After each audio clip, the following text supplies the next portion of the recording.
Namaskaram. Shri Mahaganapatiye Namaha. Shri Gurubhyo Namaha. Welcome to today's Samarpanam clip on Mailpili. Today we shall chant, learn and understand the slokas of Narayaniyam Dashakam 15. Let us first chant the sloka and then understand the meaning. This Dashakam talks about the teachings of Kapila, who was the incarnation of the Supreme Lord himself. Lord Kapila was the only son of Devahuti, and Kardama, born after 9 daughters, was the Supreme Lord himself, who descended as per his words to Kardama Prajapati after being pleased by his penance. Dashakam 15, Shloka 1. Matiriha gunasakta bandhakriteshvasakta tvamrita kruduparunde bhakti yogastu saktim Mahadanugama bhaktirevatra sadhya kapilatanuriti tvam devahutyainyagadihi. O God, you as Kapila told to Devahuti that if one is interested in worldly pleasures, then intelligence binds you to this world. But if one is not interested in these aspects, intelligence will lead one to ultimate salvation. The path of devotion prevents attachment to pleasures, and this devotion can be earned by company of great people. In this sloka, we understand that the Supreme Lord himself takes an incarnation as Kapila and advised Devahuti that the human mind gets attracted to material objects in this world, which leads to bondage, while the mind which remains detached is free from worldly ties and hence conducive to adopting the path of devotion. Bhakti Yoga, or the path of devotion, leads to the liberation of the soul. Hence, we should follow the footsteps of great souls and have only the goal of devotion in our heart. In today's Kali Yuga, Bhakti Yoga is the only solace for mankind to attain the lotus feet of the Lord and return home to the supreme abode of Godhead. Dashakam 15, Shloka 2. Prakriti mahadahankarascha Matrascha bhutan api hridapi dashakshi purusha panchavimshah iti vidita vibhago muchyate sau prakrutyah kapilatanuriti tvam devahutyainyagadihi. O Supreme Lord, you as Kapila told Devahuti that the man who clearly understands the division of innate principles of existence, namely the basic nature, intelligence, egoism, the 5 subtle bases which are sound, touch, form, taste and smell, the 5 bhuta elements, the 10 organs of sensation, that is mind, eyes, nose, tongue, skin, words, arms, legs, anus and penis, and the Supreme Soul is free from Maya, the illusion. In this sloka, we understand that there are 24 basic principles governing human existence in this world. They are Prakriti or matter, Mahat or intelligence, Ahankara or egoism, the 5 subtle bases, the 5 elements, the mind and the 10 organs of sense and action. The 25th, which is Purusha or the Supreme Soul, transcends all others, and the one who understands this differentiation will be free from Maya. Dashakam 15, Sloka 3. Prakriti gata gunaughair nachyate purushoyam yadi tu sajati tasyam tadgunastam bhajeran madanu bhajana tatvalochanaihi sapyapeyat kapilatanuriti tvam devahutyainyagadihi. O Supreme Lord, you as Kapila told Devahuti that the soul is not affected by nature, which is the Prakriti, that is the cycle of birth and death process, which is only for the mortal body. But if nature shows attachment to the soul, its qualities will influence the soul. So to stay aloof and without any attachment to the nature, one needs to understand the principle of devotion unto the Lord. What we can understand here is that this Purusha or soul is far above the numerous qualities relating to Prakriti or matter. If the Purusha gets attached to Prakriti, her qualities influence him. But steadfast devotion to you, O Lord, and constantly remembering these principles, that attachment to Prakriti will automatically vanish. Dashakam 15, Shloka 4. Vimalamatirupaataihi आसनाधैर्मदङ्गं गरुडसमाधिरूढं दिव्यभूषायुधाङ्गं रुचितुलिततमालं शीलयेतानुवेलं कपिलतनुरिति त्वं देवहूत्यै न्यगादिः. Here Bhattadri says, O God, you as Kapila told Devahuti that after making your mind pure by practicing different yogasanas through Yama, Niyama, Asana and Pranayama, practice meditating on me who is seated on Garuda, armed with divine weapons and decorated with divine ornaments, the one who has the complexion which is blue like the blue lotus flower. Here we understand that the devotee who has cleansed his mind of impurities and acquired control over his senses by the rigorous practice of yogasanas should constantly think of the Lord's form as seated on the Garuda, adorned with divine ornaments and weapons, resplendent like the Tamala flower. Dashakam 15, Shloka 5.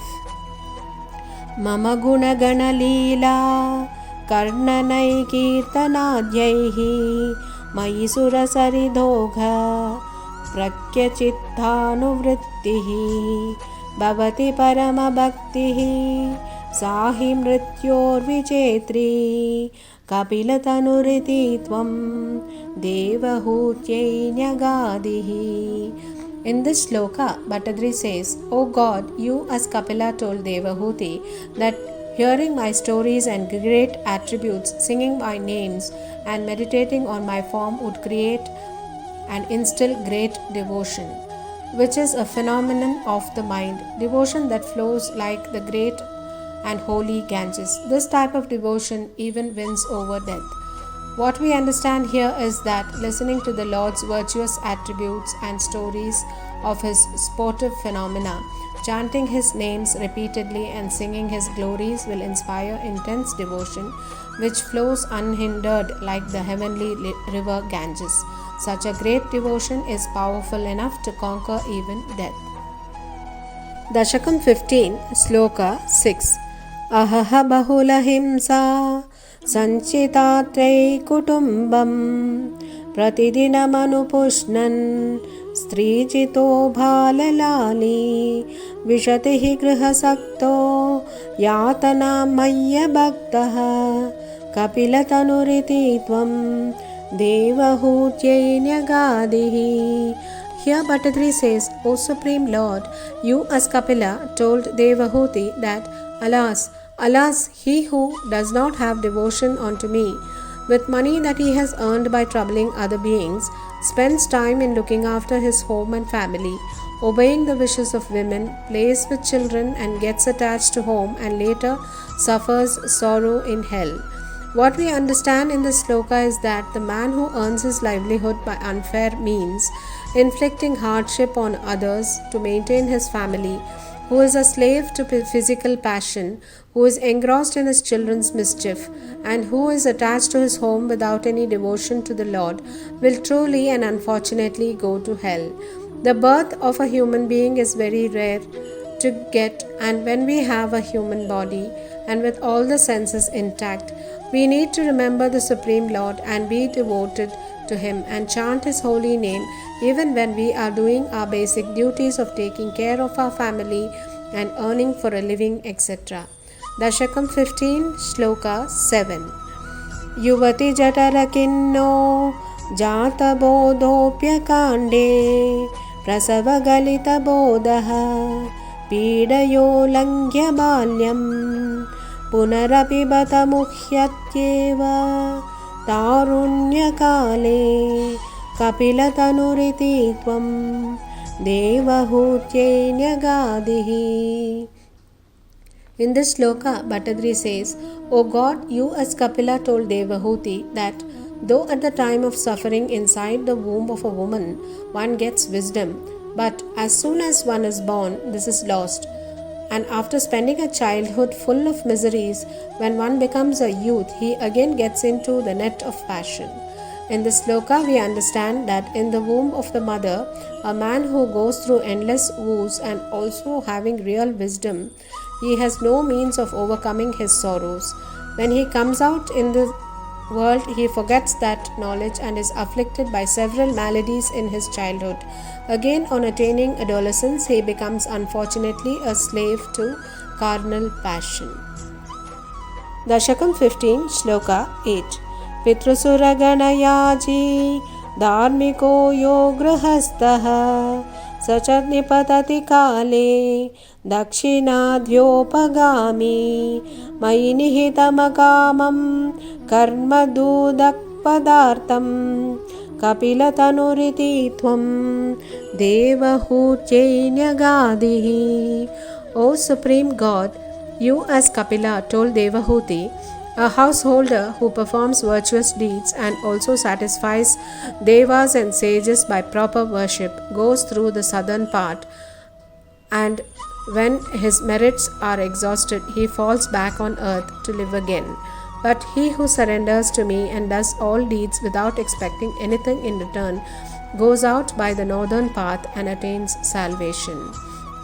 In this sloka, we understand that the householder who leads a virtuous life, propitiating the gods and his ancestors, goes to the southern path, and after the merits earned by him are exhausted, falls back onto the earth to begin a new cycle of life. But if our action and devotion are dedicated to the Supreme Lord without any expectation of its fruit, we will go towards the northern path of salvation.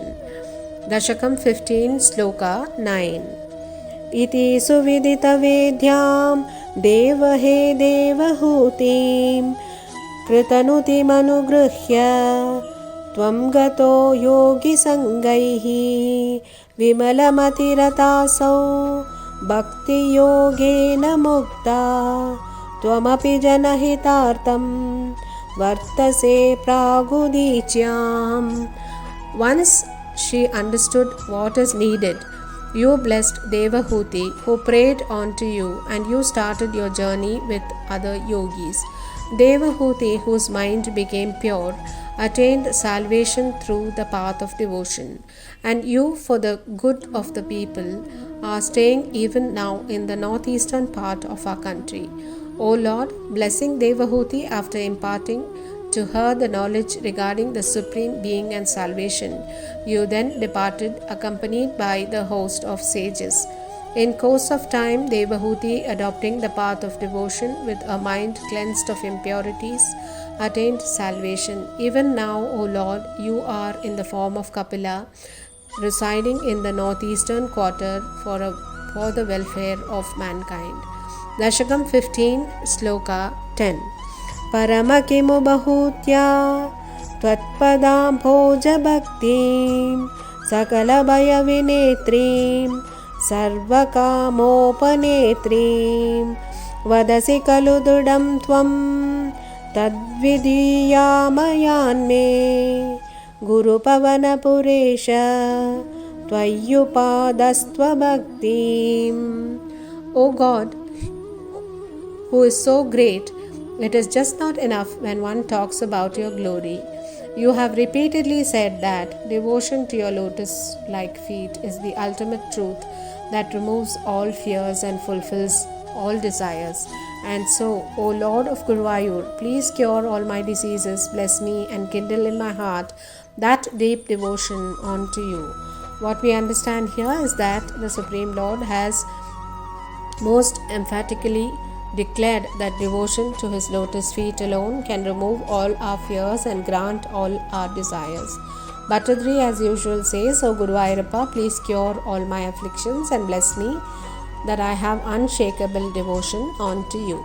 Hare Krishna.